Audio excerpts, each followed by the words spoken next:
And we are live. Hi, everyone. This is Aaron Roy from Teachable. Today, we have a whopper of a workshop. We have Jay Clouse. I'm very, very excited. Jay's workshop, How to Produce Professional Quality Podcasts on a Budget. We're going to get started in just a few moments. These first 3 minutes, we just want to make sure folks can hear us, and we want to let folks show up because this is our first workshop of the year, actually. If you are joining us today, we would love to hear in the chat, A, can you hear us? B, where are you joining in from?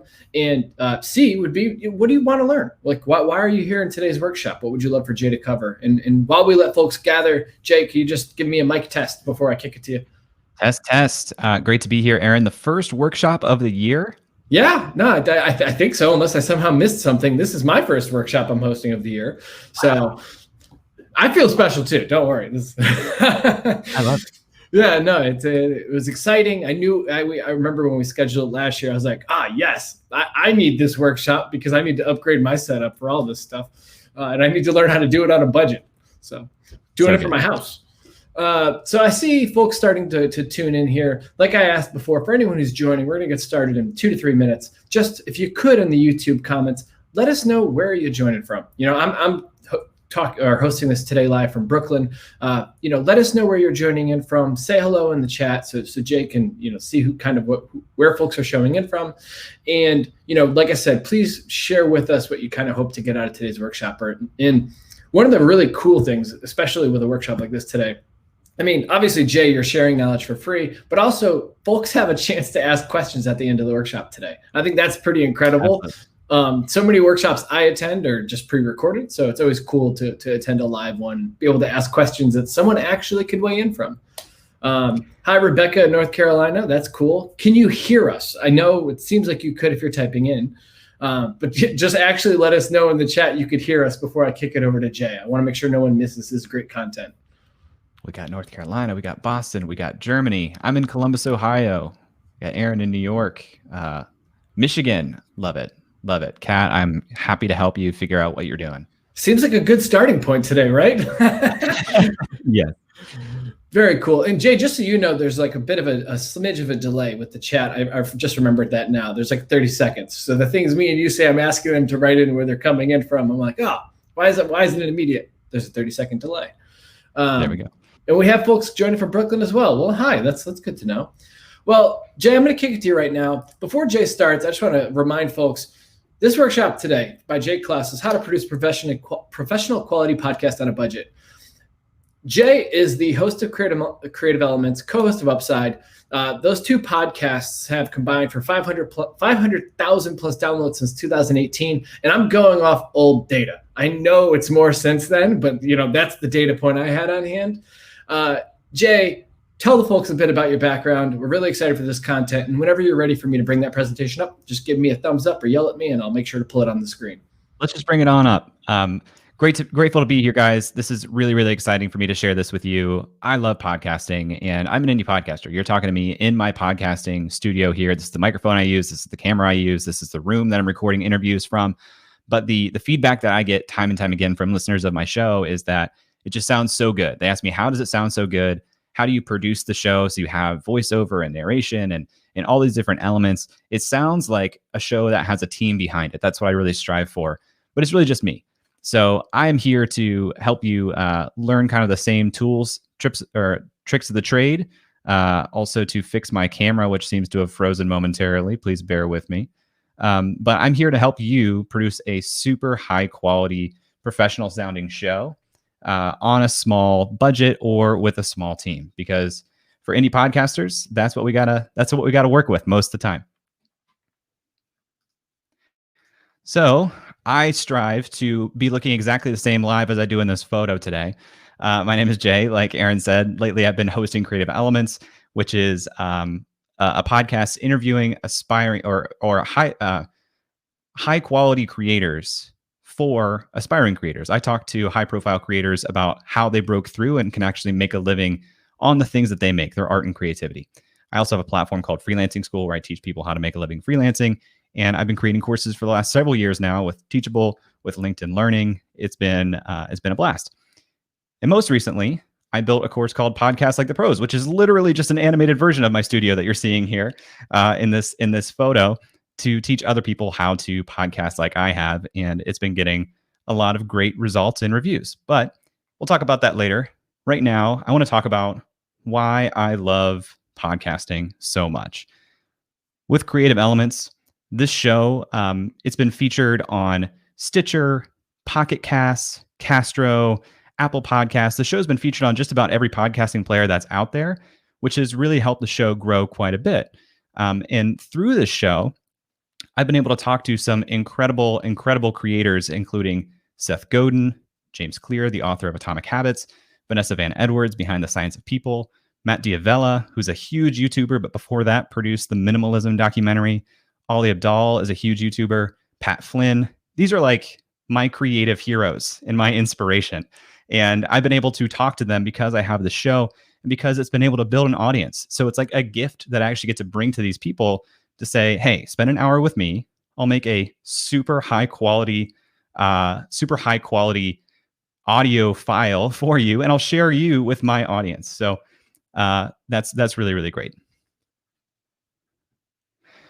Now, these guests have been really complimentary of the show too. I talked to David Perel, and he was so impressed with the show that he put it into his newsletter to talk about how great it is, and says this interview is unlike most of the ones I've done because it's so well edited, and it's less like a traditional interview and more like an NPR show. This is like literally the testimonial that I want from people listening to my show. I want them to think, okay, this is an interview show, but it feels super, super high quality.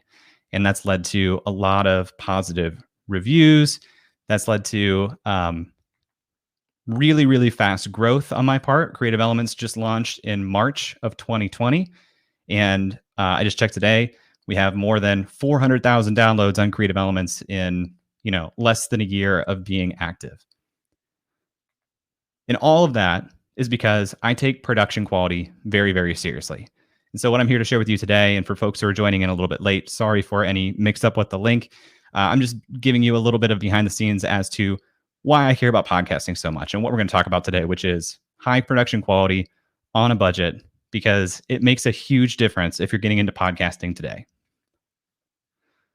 Now, let me also say, Creative Elements, in that success you saw, the rapid growth I had last year, 400,000 downloads in 9 months' time, that's all possible because I focus on production, and this wasn't my first podcast. Before Creative Elements, I had a show called Upside, which still publishes.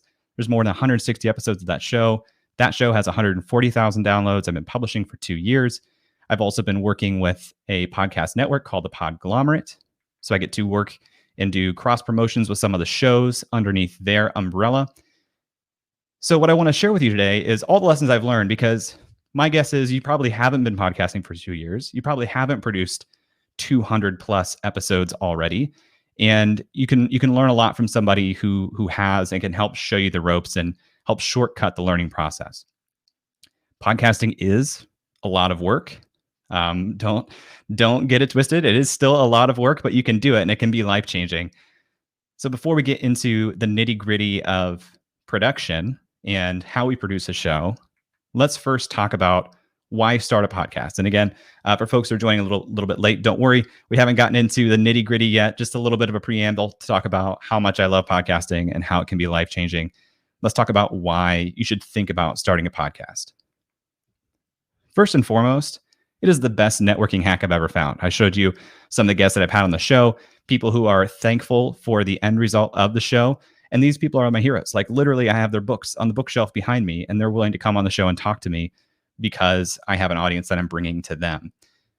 This is a photo of me interviewing Seth Godin back in November of last year, of 2018, actually. He was episode 1 of Creative Elements. Literally the first episode of my show was Seth Godin.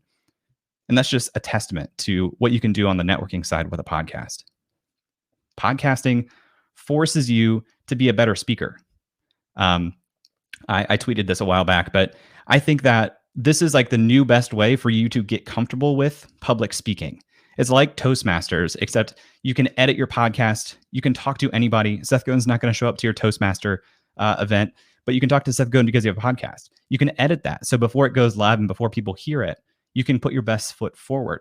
You can listen to the recordings so you can learn your own, tics or things that you want to not do as much in spoken language. And you can get way, way, way more repetitions, a lot more practice with a podcast.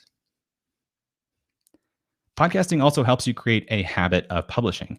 If you've been thinking that you want to be consistent and you want to share your voice with the world, you want to share your message with the world, you're going to have to publish. You're going to have to consistently publish stuff out into the world. And podcasting is one great mechanism to help you do that. In any form of creative work that you do, it's kind of like creating a lottery ticket. You have no idea if one episode of your podcast either goes viral, gets in front of a lot of people, gets shared a lot, and changes your life, or even if you have one episode and only 20 people are listening to it that week, if one of those 20 people like has the power to change your life because they're in your industry, or they want to bring you clients, or give you a job, or elevate your voice, it can be absolutely incredible to just have a portfolio of all these little lottery tickets that is your creative work. And then there's the chance that, well, what if this podcast goes really, really well? Guys like Joe Rogan, who have just fundamentally changed the face of media because their podcast went so well. The guy from Fear Factor is like the biggest podcaster on the planet. And some old data here. This is almost 3 years old. But 3 years ago, Joe Rogan's audience was more than 10 times the size of Howard Stern, like the biggest name in radio. That is a crazy, crazy graphic. Like I had no idea. Yeah, that is insane. Again, this is like 3 years ago. Wow. And if you're using conservative numbers on how much he's selling advertising rates for, before the Spotify deal, that was like $250 million of licensing, he was earning somewhere between $64 and $240 million in advertising per year for the Joe Rogan podcast. I'm getting a lot of questions of, are you going to send the link to review what we have missed? Yes. I will have a link at the end of the presentation also where you can download this presentation. Yeah. And to call it out for anyone, we're sorry for the confusion. We're sorry about if the wrong link went out on our side. We will send out a full replay from the beginning, the entire link to everyone who registered for this workshop. So if you're joining late, feel free to watch the first 2 minutes or 3 minutes on double speed. Jay's just getting into the meat and potatoes. So we're glad you're here now. And we're so sorry for that before. Yeah. Sorry, guys. We're going to make this cozy and we're going to make it great. Don't worry. So using those metrics, Joe Rogan was earning like 4 times as much as Howard Stern was because Howard Stern's model was very, very different. So bottom line here, if this goes really well, you can earn a lot of money podcasting. You're not going to be Joe Rogan, probably, almost certainly. Maybe you will. But even if you're not, you can still earn a super meaningful income podcasting. It's becoming more and more familiar to listeners all across the world, but especially in the United States. Hundreds of millions of people are listening to podcasts now. And those who do listen to podcasts, listen to an average of 7 podcasts per week. That's the goal here. You want to be one of the 7 podcasts that somebody listens to every single week. And here I got that little bit of camera delay again. Let me go back. Thank you guys for bearing with me on that. It's first of the year. Everyone's working through our kinks, so we do appreciate it.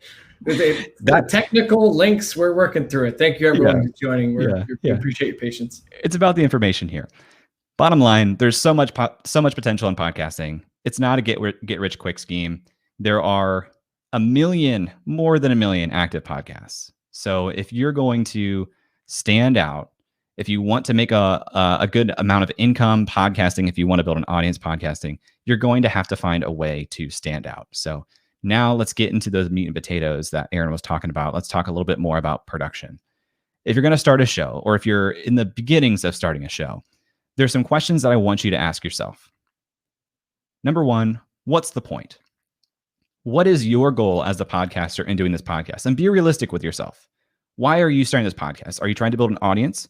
Are you trying to attract clients? Are you trying to earn a meaningful living? Are you trying to get better at speaking? You need to know for you, what is the reason that you're making the show? Who is the show for? Who is going to be the typical listener? What does this show do for that listener? Why would that listener tune into your show? And is that thing to be done or to be done being done for them elsewhere? If somebody wants to listen to a podcast where they learn how the top experts in the world perform, they might listen to the Tim Ferriss show. And if you want to do the same type of concept, you're going to have to realize that you're competing with Tim Ferriss. So the more that you are, unique in your offering and the way that you position your show and the purpose that your show serves for somebody, the better off you're going to be in helping to get an initial audience. You want to decide if your show is meant to be educational or entertaining. And I would argue that for just about everybody listening to this, I would try to position your show as educational in some way. Of course, you want to be entertaining also. This is media, and there's an element of entertainment that you want to pull into it. But entertainment, you're competing with Armchair Expert with Dax Shepard. You're competing with Anna Faris. You're competing with literal celebrities who have big names, a ton of practice on the mic, who are getting into the space. Conan O'Brien, they're getting into the space. They already have audiences. It's going to be hard to compete with entertainers. So try to think about, how can I educate my audience in some way while also striving to entertain them? Then we want to talk about, what is the actual format of the show? Will you have a co-host? Some shows have co-hosts, some do not. It's really valuable to have a co-host, because then you can split some of the effort, and you don't have to necessarily prep as much if you have a great rapport with your co-host. You can play off of each other and create some great content that way. If you're doing it solo, you might want to do more work in preparation. But if you have a co-host, it's also going to make scheduling twice as difficult, if not more difficult, because you're coordinating with more schedules. So think critically about, if you want to have a co-host, will you interview guests? You don't have to have an interview show. You don't have to have like a straight up guest on every show. You can intermix a little bit and say some are going to be interview shows, some are going to be solo shows.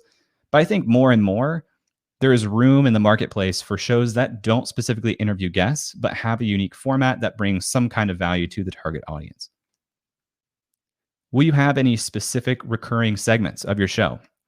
In my first podcast, Upside, one thing that we did very specifically with the format of our show is we had 3 sections of the show. We had an intro where we shared research that we had done prior to the interview, like some in-depth research. Then we did the interview with the guest, and then we had just a co-hosted discussion at the end, debriefing what we heard in that interview. And we're talking to startup founders. At the end of the show, we're actually talking about, would we invest in that company and why? That's a unique segment. So think about, what can you do as far as unique content, unique recurring segments that you can put at the end of your show. And then, what is your target episode length? How long should episodes be? You don't have to edit down so much so that you're hitting exactly 20 minutes for every episode, but you should have a rough estimate. For Creative Elements, I really strive to stay under 60 minutes. I like to be somewhere between 45 to 55 minutes. And back when people were driving more, before quarantine and lockdown and everything else, the average commute time in the United States was 26.6 minutes. And so it was a good idea to have a show that was 20 to 35 minutes, so that even if people listened at 1.5 speed, they could get through an episode in their commute. So think about that. The longer your show, the more intense the decision is going to be for somebody listening if they want to click play in the first place. It's a time commitment. If they look at your new episode and it's an hour and 37 minutes long, are they going to click play? Are they going to say, I'm going to dedicate the next hour and a half of my life to this? It's good to think about shorter shows. Then you want to think about, how often will you publish? Because you may think that, okay, if I have a podcast, I need to publish every week. That's what people do. They publish 1 episode per week, and you don't have to be married to that. It's important to be consistent, so you can set an expectation with your audience and start to build trust to either say, I'm going to publish every week, or I'm going to publish every 2 weeks, or I'm going to publish once a month. That's totally up to you. You can make that decision right now that you don't have to publish every week, and you don't have to do it perpetually either. You might say, I want to publish an episode every week for the first 12 episodes, and that's going to be a season. Then I'm going to take some time off, produce 12 more episodes, and then release them once a week for the next 12 episodes. These are all questions within your control, but they're questions that you should ask yourself up front to have a dialed in format before you start recording. Aaron, I'm going to pause there and get a drink of water here. Anything you want to pull out of that? Well, I just have some, I have questions based off that, right? Like, obviously these workshops is something, these are even new for Teachable. We're figuring things out. It's not pure podcast format, because obviously video is a big component, but like, we struggle to figure out length. Like for you decided on the 45 to 60 minute window. Like, how did you get to that? Did you look at kind of early results of like initial ones and like how people dropped off? Just like, yeah. Can you kind of talk through how you settled on that timeline? I thought through a few lenses. The first one being just from pure experience. Upside, we started with 90-minute episodes, and the number one piece of feedback we got was it's too long. And we finally listened to that, and we went to 60 minutes, and listenership picked up. The second important part of this is I don't like to ask guests, especially the type of people that I'm interviewing, Seth Godin, James Clear, etc. I don't like to ask them for more than 60 minutes of their time. So if I'm going to get 60 minutes max, and realistically, I'm going to get 45 to 50 or 50 minutes of recorded audio, then I'm thinking, well, this makes sense then to bookend that with 5 minutes on each side, and that's under an hour. That's a good target. But I also think just for human behavior, when we look at the length of an episode, if we see that it's less than an hour, we're more likely to click because it feels it's like when somebody advertises something for $99 versus $100. Yeah. We're more likely to listen to a 59-minute episode than a 60-minute episode, just because it throws a whole other digit into another column. Totally. And for us, like we've settled on this hour-long format for the most part, just because, we see folks drop off. But I just wondered, how did you guys approach it? Because even we're still thinking, should we try a 30-minute? Should we try a 25-minute? Should we try a shorter format? Yeah. That perhaps, our viewership would pick up. And I actually love cutting out content. Like as I'm editing a show, if I cut out 5 minutes, I'm ecstatic because I think the more that you cut, the tighter the episode's going to be. And you want your listener listening to this thinking, I don't want to stop paying attention because I'm going to miss something. Every minute in your show should serve a purpose, and you should be relentless with what you're cutting out. Well, if you don't mind, Jay, one more question before we move into booking guests, because it's very relative. I just brought it on the screen. This is from Sarah Dawn. Data on the speed people listen to podcasts. Like, have you seen anything on your side? 1.25, 1.5, or is it most people at regular speed? I haven't seen it. I think that most people listen at regular speed, and there's probably a significant portion that listens at 1.5. I don't think many people listen at 2x. So I think it's safe to assume that a lot of people listen, right? Yeah, taking all that info at 2x is difficult. It's like an audio fire hose into your ear. It's tough. Thanks for that question, Sarah. All right, well, let's talk about booking guests. I saw another question about hardware and software, and I will get fully into my process of exactly what it looks like from start to finish of how to publish an episode. So let me barrel through a little bit about guests here. The quality of your guests, if you're going to have guests, and again, you don't have to have guests. If you're going to have guests and you're going to have an interview show, the quality of your guests largely determines the quality of your show. Because think about it, they're going to be speaking for the majority of the episode. So the quality of the episode is really how well their content sounds and how on topic it is. You're going to be driving that with the questions that you ask, but largely the quality of your guest determines the quality of your show. And so you need to ask yourself, are the guests that you're reaching out to, do they have a strong understanding of the topic that I want to talk about? Are they going to be able to talk in depth to a level that most people haven't experienced before so that it's impressive? And not only that, not only do they understand it, are they able to articulate that perspective well? Because if they're not easy to listen to, it's not going to be a good audio experience. People aren't going to get a lot out of it. So they need to be deep in understanding. They need to be able to articulate their viewpoint, and they need to be easy to listen to. And if they have, if they don't do a lot of public speaking and they have a lot of ums, a lot of ahs, you can edit that out and make their listenability better. And I think you should. And also, when it comes to guests, do they have name recognition within your audience? It can be a really good marketing channel for you if they're able to bring their own audience to your show. And that's going to come down to, do you make a good asset that they want to share with their audience also? But you can ask up front, does this person have name recognition so that when someone sees their name on my episode in their podcast player, they'll click play? And if I do a really good job, if they share it with their own audience, will that be meaningful for me? So the moral of the story here, when you're booking guests, reach high early, because your existing guest list largely determines your future guest list. If I reach out to somebody and say, please come on Creative Elements, they're going to look in to see my first 2 episodes are Seth Godin and James Clear. They're going to think, wow, that's a great company to be in. I guess people like me do go on this show. It's a heuristic thing, but it's important. Try to find an introduction whenever possible, so that if you don't know a person, you might be able to get introduced by someone else who knows you both well, and you can basically use their trust and relationship with that person to convince them to come on your show. And then let guests know when you reach out to them why you're reaching out. It should be very short and direct. Tell them how much time you need if you're going to interview them. Tell them what they need to prepare. And then, I can't emphasize this enough, give them a really generous window for how far out in advance you're willing to schedule. I get a lot of people who email me who want to talk, and they'll say, do you have time in the next week to get on the phone? No, nobody has time the next week. And even if I did, like, I'm already excited that that space is open this week. So you need to give people a larger window. Like, hey, do you have time in the next month? Do you have 60 minutes in the next month to talk to me on the show? That's like so much easier. Of course, I have time the next month to talk for 60 minutes. Let me look at my schedule. This is the literal email that I sent Seth. Actually, 2 emails that I sent Seth to get him on my show, which I share because this first email is actually me just responding to one of his general emails and basically saying, hey, I took the podcasting fellowship. I took your course on podcasting. I got a lot out of it. And I built a whole podcast out of it, which was just featured in Fortune magazine. So thank you, Seth. No ask in this, just me building the relationship saying, thank you for what you made. And then a year later, I followed up on that same thread to say, hey, I'm starting a new show. I learned a lot in the podcasting fellowship. I'm applying it towards a new show. And I think you would be a great guest. Here's a short bit about the show. Do you have 30 minutes? I said, I'm happy to accommodate whatever 30-minute block you have available in the coming months, recording remotely. So I made the ask super, super easy. And you can see that Seth responded literally within 2 minutes and said, sure, let's find some times.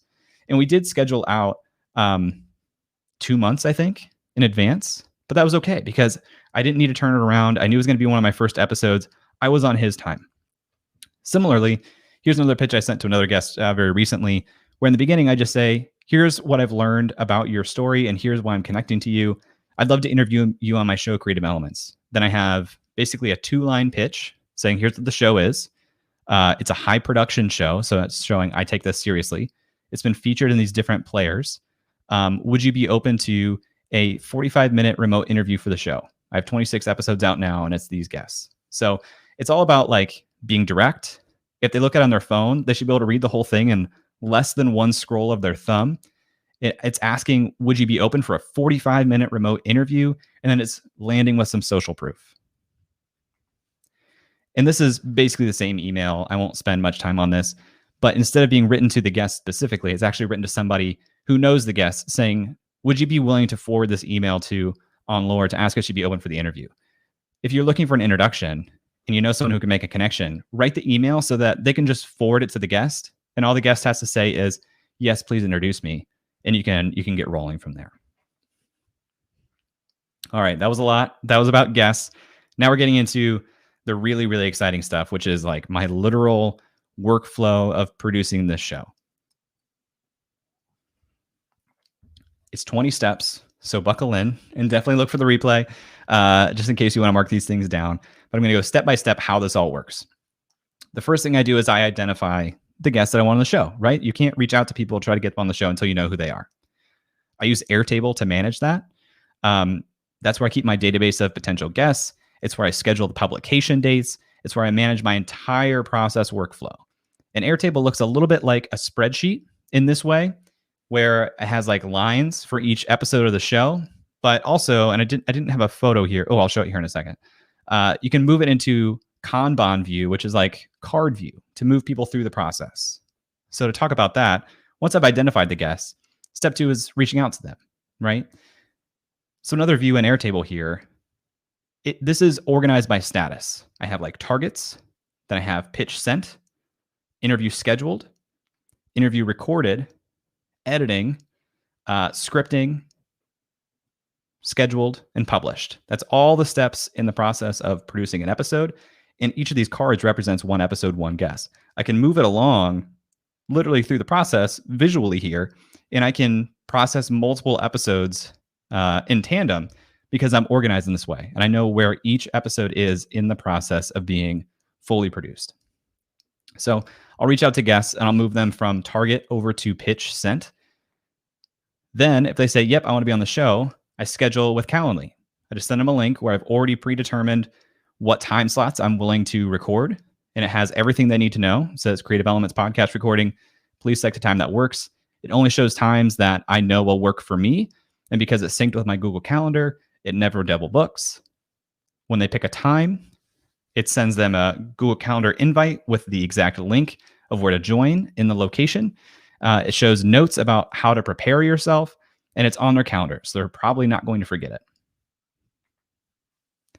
Then I need to prepare for the interview.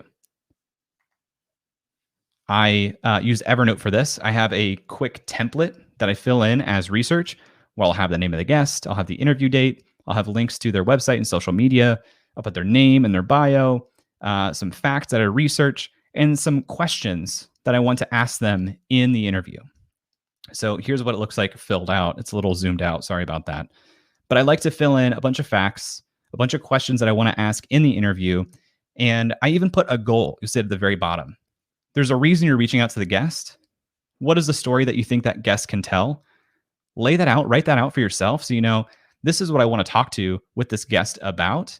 And that will inform what questions you ask. You know, with Puno, I want to talk about building a portfolio of creative projects to diversify her income.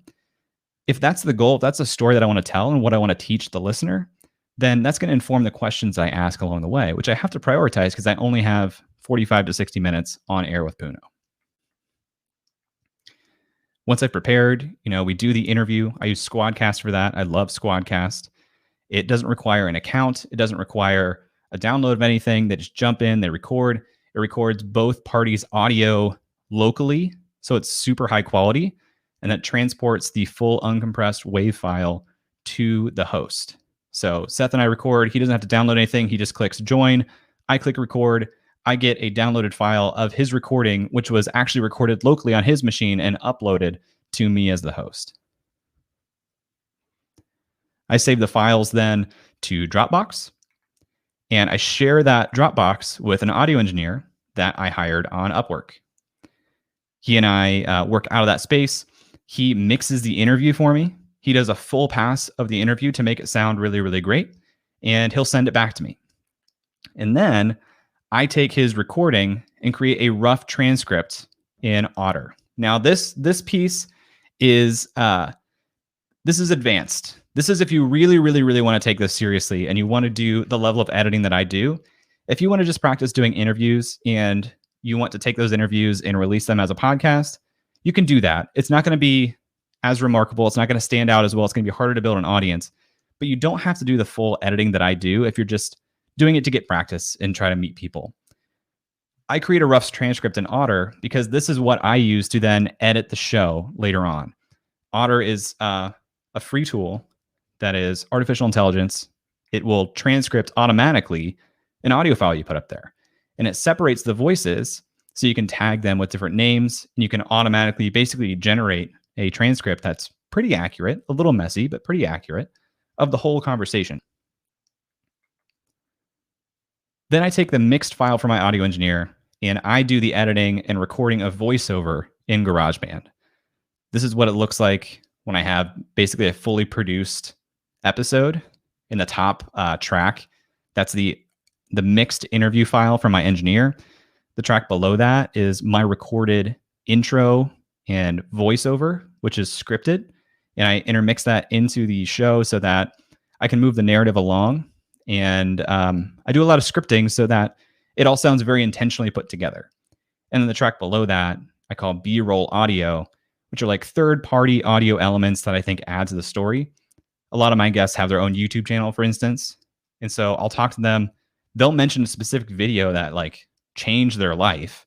And I'll pull in that video audio into the episode so that people listening not only hear the guest talk about the video, but they also get a little bit of a taste of the video. And I might have voiceover to go into or out of that. This is what it looks like for the script that I'm writing in real time, where I'm pulling bits from the transcript that was automatically generated, but I'm reordering some of the talking points and scripting my intro, my voiceovers, things like that. That's step 10, is scripting and recording my intro, outro. Once I have the whole episode laid out with my script, with my audio, I send that back to the engineer, who will do a full final walkthrough, stitching everything together. I saw one question from Nick that says, what do you mean when the engineer mixes the interview? This is important to call out. Thank you for the question. The engineer mixing the interview, well, by that I mean doing the literal like mastering of the track. He's not editing the order of the questions that I ask. He's cutting out ums, ahs, filler words. He's making my guest and my audio a consistent volume. He's making the background noise in both tracks disappear and just making it sound really well mixed for voice. And then I do the actual creative editing myself in GarageBand with the scripting. Aaron, you want to add on to that? Just to confirm, because I know you said you found your audio engineer on Upwork, because I think that's obviously a challenge for someone who's trying to up their game podcasting, is like, where would you find an audio engineer if you didn't know in network? Yep, I found him on Upwork. You can also look on Fiverr, but I find that Upwork has the best, has better talent that's going to get you a better result most of the time. In podcasts like the pros, I can't do the whole process in 60 minutes. The course is like 5 hours long, but in podcasts like the pros, I have a whole lesson about how to actually write your Upwork job description and filter for the right audio engineer. But yeah, I find them on Upwork. So I send that back to him. He does a full mix, and basically at that point, I have the finished episode. I'll do a final review. I might make some edits where I cut out a couple minutes or some dead air, just making it sound exactly like I want, which is mostly just removing dead air or adding some space. Then I upload that to my host. My host is in Megaphone. You might use Buzzsprout or Libsyn or Podbean or Transistor. I like Megaphone quite a bit, and this is what it looks like. You literally just put in the episode title, subtitle, description for the episode, show notes. I upload custom artwork for every episode and the audio file. You put this in your host, and this gets sent to the actual podcast players, like Apple Podcasts, like Spotify. You don't have to individually upload your episode to each of those players. You just have to make sure that your host is sending your RSS feed to those players, and any host will help you get that set up when you set up your account. From there, you really just enter the details of an episode into your host, and it will automatically populate in those podcast players at the date and time that you schedule it for. I re-upload the final episode file to Otter, but then I have a VA who I also hire from Upwork actually edit the transcript. So it's not just close to good enough. It's like fully edited. It's a full transcript of the episode, and it's cleaned up to be common English. She cleans up some of the things that it misses so that it's like fully useful and accurate. And then I build a web page for each episode. Again, this is advanced. If you don't want to put this kind of time into it, you don't have to. But I think about the web page as an opportunity to get some organic search to my website and to the podcast itself. So I create a web page for each episode that's predicated on the keyword of the guest name. I use WordPress. This is what the top of a web page looks like, where I'll have the album art or the cover art, the name of the guest, the sub headline, episode description. Then I'll embed my Spotify player so that if people are on the website, they can just click follow on Spotify and now they're subscribed. Show notes, links, and transcript. All of that I put on the website. Then for the guests and for marketing the show, I build audiograms, which are these like square video assets that have audio of the show. I like this tool called Wave. It helps me do it really, really quickly. And it comes out looking like this. I basically take the same cover art for each episode, and I'll use the audio. I'll use like a 60-second audio clip from the episode and make a full video asset that I can share on my Instagram. I send to the guest. They share on their social media. This is a really good touch that guests appreciate, because it's not hard work then for them to share the episode. You say, I did all the hard work in finding a clip or two of really great audio from this, and I made an asset that you can share with your audience. And then publish. You put it in the host, you set the date for it to publish. It goes live. You can see it in Spotify. You can see it in all your different players. I email the guest to say, hey, your episode went live. Here's the links to the show on Apple Podcasts, on Spotify. I just shared it on Twitter and Instagram. You can share that too. And then I market it. I market it myself. You can do an unlimited amount of marketing if you want to. You know, I tweet it out. I put it on Instagram using these same assets just to tell people the show is out there. And then I start over and do it all over again, you know, which I know all of that probably takes me about 10 hours at the point where I'm at now to fully produce an episode and get it shared and published and everything else. But again, I process multiple episodes concurrently. Some of those 10 hours is researching guests, booking guests, interviewing guests, but I'm not going to try to publish that interview this week. That might be 2 weeks down the line. I'll batch interview several guests in 1 week and start producing it, but I'm only doing the final edit on 1 episode per week. And I know it seems like a lot, but I wouldn't do it if I didn't love it. And I know I flew through a lot of stuff there. So if you want to learn more, this is where podcasts like The Pros, my course here on Teachable Discover, comes in. Because like I said, the number one piece of feedback that I get from listeners of my show is, wow, this sounds so great. And I just flew through that 20-step process, but I wanted to actually go in depth and show you, handhold you through the process with screen shares that I highly edited, how I do all these things. The course covers ideation, choosing a format that works for you, audio quality, how to get the best quality out of your equipment, out of your guest, what equipment to use. I brought in my own audio engineer and my sound producer into this course. So the guy who made the custom music for me has a couple lessons in this course about how to get music produced for your show. My audio engineer talks about getting the best audio that you can get. I have 2 full lessons on interviewing, being a great interviewer. And then chapter 5, this chapter gets the best reviews out of everything, which is full production.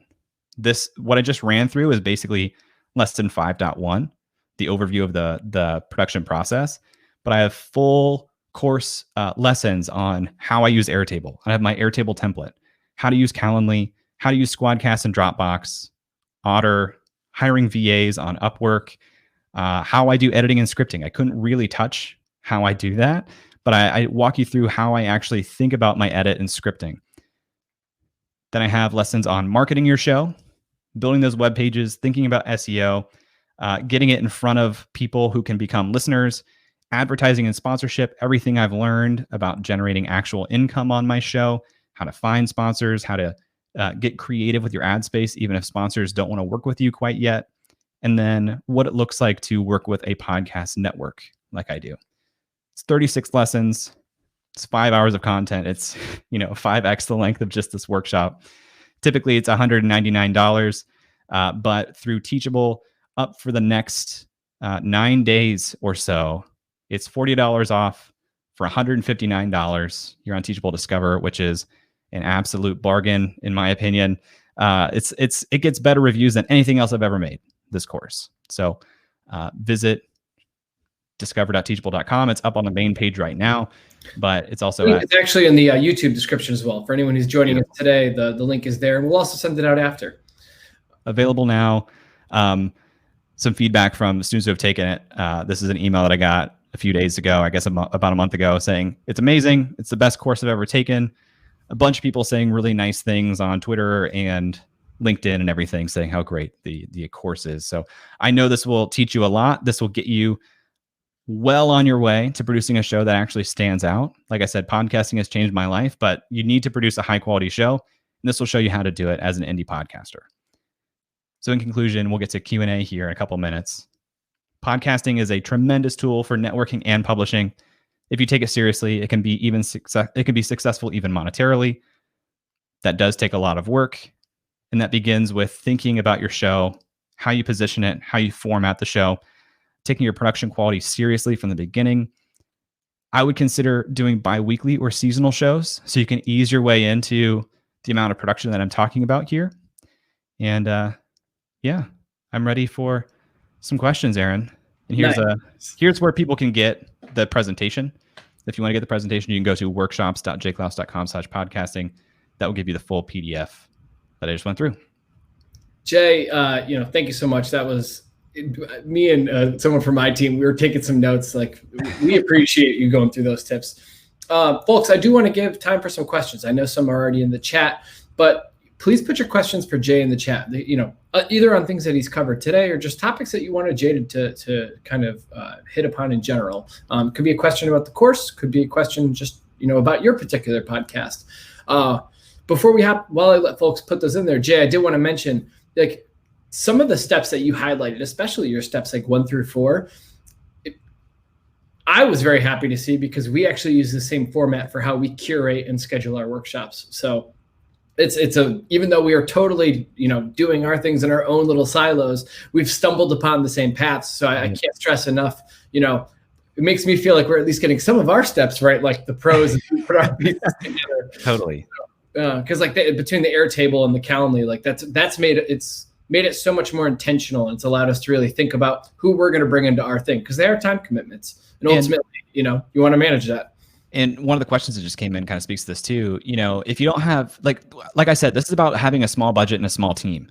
So before I could hire a real human VA, Calendly and Airtable, these are essentially my VAs. Like they do so much work in the process of helping me keep organized and stay on top of this stuff that it's a huge bargain to pay $10 a month for Calendly. If you have the premium version, they have a free version. Airtable has a free version as well. And they do so much lifting in the process. So I do see that we're starting to get some questions here, Aaron. Yep. So let's actually hop into them. I'm going to grab this one from Melanie the Force. Melanie, I launched my podcast. How do I know if people hear it? It did get good reviews. I want to keep things simple. Jay, any kind of thoughts on this for someone who's just launching their podcast? Yeah, I have a lesson on podcast analytics in the course too. But short story, the analytics for podcasting are pretty limited. It's a real bummer. It'll catch up over the next 5 to 10 years, I'm sure. But basically, your only way of gauging this, Melanie, is to look into your host analytics to see how downloads are going. And you actually want to look across like a 3 to 4 week time horizon. Are downloads increasing or decreasing? That's going to give you a little bit of a rough understanding of, are people continuing to find value and continue to show up? Is this growing? What I actually love, and I have a walkthrough of this in the analytics lesson too, Spotify has a podcaster's portal where you can go in and you can see basically a burn down chart of where are people falling off when they listen. So you can look and see, for Spotify listeners at least, and Apple has this too, how far into the episode are they making it before they drop off? And my own contest with myself is looking at that chart every week and trying to stay above 50% through the whole duration. Like I want to get as many people as possible listening all the way through to the end. And that's like a really good competition to have with yourself, because that's going to force you to edit really well so that you don't have a prolonged period of time where people are like, what am I listening to right now? Or I don't like this. This isn't helping me. It makes you really focus on making a great episode. Thank you, Jay. Moving on to the next question we have from Sarah. You mentioned audio engineer. Obviously you said using Airtable and Calendly to kind of do some of the heavy lifting of, in the low budget days. Do you have any other suggestions around that? Because some folks also asked around self-engineering. So I think there's quite a bit of questions around the audio engineer component of this. I'll give you my perspective on this, which I hold very, very firmly. You could edit your own show. It's not going to sound as good as if an engineer did it. And the listeners will be able to tell a difference. They might not be able to articulate that they can tell a difference, but they will be able to tell a difference. Audio engineering costs $10 to $20 an hour to find someone that's capable and good. And think about your own time. You're not going to be able to edit as quickly as they are. If your recording is an hour, you have at least an hour of just raw audio time to get through. You're talking multiple hours to produce this thing. How much is your time worth? For me, I just knew that it was so much more well worth it for me to focus my time in the creative editing and finding great guests and outsource as soon as possible. Because if you make a great podcast and your goal is to make money on the show, then you need to make a really great show. And your energy is not best spent on the audio engineering. That will pay for itself as your show grows. And you have to think about this as an investment.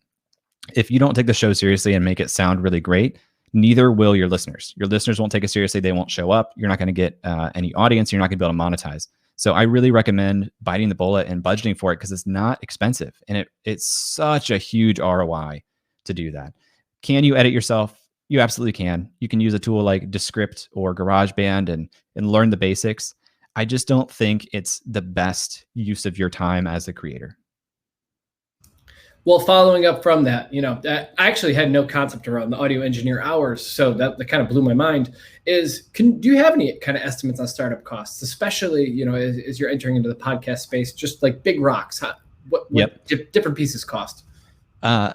Yeah, I'm sorry I didn't have time to touch on the equipment itself, but there's several different types of setups you can invest in. And I kind of break this down in the course into 3 different levels of investment, depending on where you want to go, 3 different just hard equipment setups. And they range in cost from about $350 on the low end. You can get a really good in-person mic setup for about $800. And then if you really want to go big, in person or in studio, you can go upwards of $1,200 to $1,500 in equipment alone. So you can go really cheap on the equipment side. You could actually honestly start with a Yeti microphone, which is like $150, USB microphone, plug right in your computer, and that's enough. That's actually pretty good. You can get good audio at that, especially working with an engineer. The software itself, almost free. Like I use GarageBand, that's free. Calendly has a free version. Airtable has a free version. Dropbox has a free version. Like so much of the software is free too. And as the show grows and as you want more things, like hopefully you're generating some sponsorship revenue and you can pull in. But most of your costs are in audio equipment. And then if you're outsourcing to an engineer like I do, could be $20 to $50 an episode. Thank you for that, Jay. And I'm recording this on a Blue Yeti, so yeah, I have a whole podcast like microphone graveyard back here, and they're all Yetis. They were. I just recently upgraded to this Rode Podcaster, the new Shure MV7. I'm getting incredible reviews on, and that's a USB microphone. So it depends on how much you want to invest, but a Blue Yeti is a great way to get started. Wonderful. Jay, a bit more of a tougher question is asked, do you think a podcast should replace a blog these days? It seems like it's fast given its audio, bigger platform potential. Podcast versus blogs. Where do you land? I think you need to think about what medium feels natural to you, because in any content creation game, it's about consistency over the long term. So if you hate writing, don't try to force yourself to write over the long term. If you hate audio, don't force yourself to do podcasting over the long term. The discoverability for blogging is so much higher because there are very mature search engines like Google, and people can teach you how to get discovered by search engines by writing content that is catered to certain keywords. That doesn't exist in podcasting. However, most people reading your blog are going to be there for 5 minutes and bounce away and not have much of a relationship with you. If someone starts listening to your podcast, they can spend 30 to 60 minutes a day with you, your voice, your personality right in their ears. It's an incredible way to build intimacy with your audience very, very quickly. And so if you can make a show that people like listening to, it's going to more quickly build a loyal audience that supports you and your work and trusts you. Thank you for that, Jay. Well, speaking of podcast discovery, what are your thoughts on that? Obviously, it's been a tough topic, and it's been something that's not necessarily been solved. Obviously, you choose guests that help amplify your message and fit your audience really well. But what steps would you recommend for someone who's starting out to kind of help mitigate some of the podcast discovery just gaps in this current moment? Guests are really important. Another really important lesson in the course is about podcast artwork. Your artwork is so important, and that's something else that is probably a startup cost worth budgeting for, because it's a huge impact on whether people give you a shot or not. Guests, listeners, everybody, even listening apps. So you need to invest in good artwork, and then the best discoverability pathway that I found is being featured by those different podcasting apps that I showed at the top of the show. When your show is highlighted by Apple Podcasts or Stitcher or Pocket Casts as a show to be discovered on their Discover pages, that gets a lot of listeners because people are there looking for a new show. It's like, hey, I know exactly what you're looking for. Here's a solution for it.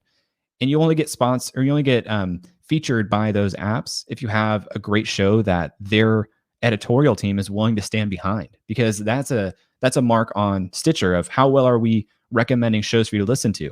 They need your artwork to be good. They need your sound quality to be good. But that is by far the number one way that I found to grow the show, is to get into those apps. And each of those apps has some information on their websites about how to apply to be featured. You just have to make a show that's worth featuring. It really goes full circle. The more you invest in that production quality, the higher likelihood of being discovered and the higher likelihood of being featured. So I appreciate you kind of reaffirming that. I saw a real quick question from Kat that says, how long will I have access to the course? Maybe you've covered it. It's lifetime access. I'm not removing it. As I update the course and add any content to it, you'll get that as well. But yeah, I don't revoke access after any period of time. Jay, thank you for that. And that's one of the awesome things about being part of Discover, and we do appreciate that part. Another question where I've seen a few of these is regarding guests' audio quality. How can you make sure guests use a high quality microphone, or how could you make sure guest audio quality is to the level of production you hope your show is? It's hard because, One thing that people actually do for larger shows with a budget, they will mail a microphone to guests sometimes. And you can think about this from the conception of your show. Who are your guests going to be? Is it likely that they'll have good audio equipment already? I'm talking to high profile creators and they do so many interviews. They often have their own YouTube channel or their own podcast. They have good equipment. So I'm lucky. But one thing that I send to every guest with Calendly in the follow-up is, hey, if you have a USB microphone, awesome, please use it. If not, please use corded headphones with a microphone. Apple headphones are perfect. As a third option, Bluetooth. But Bluetooth audio is not very good. Regardless of the input, this is another place where audio engineers really shine because they can do things like sometimes you'll have a guest who shows up and they're in a Starbucks, or maybe they're just like next to a furnace, or maybe their laptop is overheating and is doing that airplane like fan thing all the time. Audio engineers can fix a lot of that. And I would have no idea how to do that. I think actually one of the notes I just took while you said that is I think we're going to start sending out those pieces because like we've had folks join one of our workshops on Apple AirPods and you could hear background noise the whole time. Just that's a great tip is like including in the Calendly some sorts of suggestions around this is what we recommend. If you can't have that, here's a great second place. Yep. With that, another topic was regarding how you source your artwork. Did you also use Upwork for that, or did you have any recommendations? I worked with an independent illustrator for the artwork you're seeing here. He was somebody that I knew here locally that I'd seen his work on Instagram and I loved it. And I just said, can I commission you to do some artwork? This is honestly wildly affordable, guys. This is maybe a couple $100 for an illustrator to do something like this for you. And they'll be incredibly appreciative of the work. And it's a lot of fun. You want your show to stand out, and it's important to invest into this. And a lot of people will be open to helping you because it's fun. And the constraints are clear. It's a square image. You want it to be really simple. I think that my artwork is actually too complex. I talk about that in lesson 2. You want it to be simple.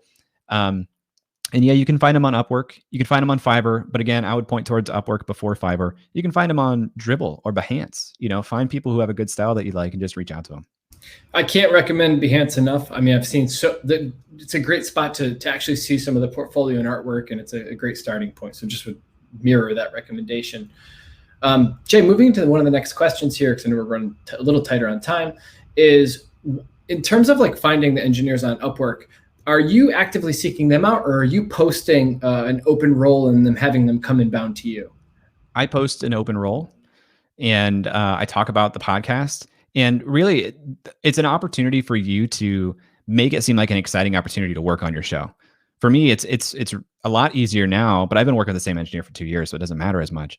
But when we got featured by Fortune on the original show, I could post in that job description like, hey, this is a top business podcast rated by Fortune.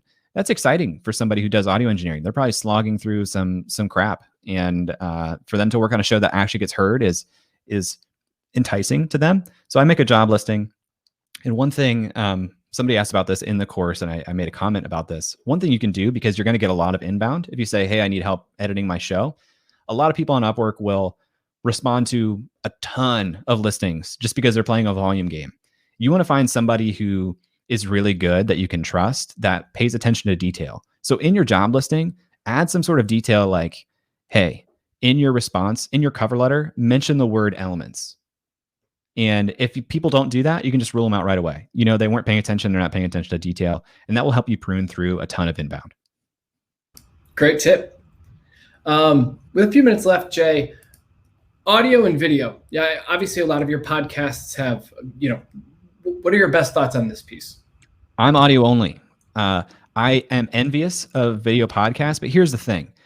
I don't think people care to watch a podcast that's just two guys on a split screen with headphones and a microphone in front of their face. It's not a good viewing experience.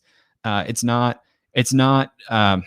additive to the value. So I'm audio only because I know I can make that really, really great. If you're going to do video, that's best for people who have the skill or the space to have like a natively video podcast where it looks like just two people having a conversation and it looks really good. Lewis Howes does this. Matt Diavella did it. And that's a dream, because then you can strip that audio out and make a podcast. You can do things on Instagram. If you can do like a video show that is natively video first, you can make some remarkable work. But to just like record on Zoom and download the video and put that on YouTube as your video podcast, it's not compelling. It doesn't make your show look remarkable. And if you do a really good job with audio engineering like I do, people would know that my back end process of getting that audio is just like every other guy out there on Zoom recording. I use Squadcast, but it's not sexy on the back end. But when you listen to it audio first, it sounds really, really good. Incredible. Well, we are at time. Jay, I can't thank you enough. I mean, this has been an incredibly informative show for myself, and I know for the audience as well. Everyone in the chat, if you could just let Jay know thank you. You give him a thumbs up, give him a clap, whatever you can do, because Jay, we appreciate your time. Is there any last words, Jay, you wanted to share with the audience, about your course, about your, this particular workshop? I hate discounting things. And this is like the one discount that I'm going to run on this course. So if this was enticing to you, get in now, because I don't run promotions on these things. I'm not going to discount it again. This is Teachable Discover only, and it's only for the next couple of days. So please check it out. I'd be happy to help you. I'm very active in the comments on that course. So I want to help you make a great show. And once you do, I want to highlight your show as part of my marketing to show, hey, look what was made here. I want to stand behind you and help you get noticed too. Incredible. Jay, thank you so much, folks. We are signing off. Jay Clouse, thank you so much for joining us today. And with Thanks, that, Aaron. Thanks, everybody. Thanks, folks.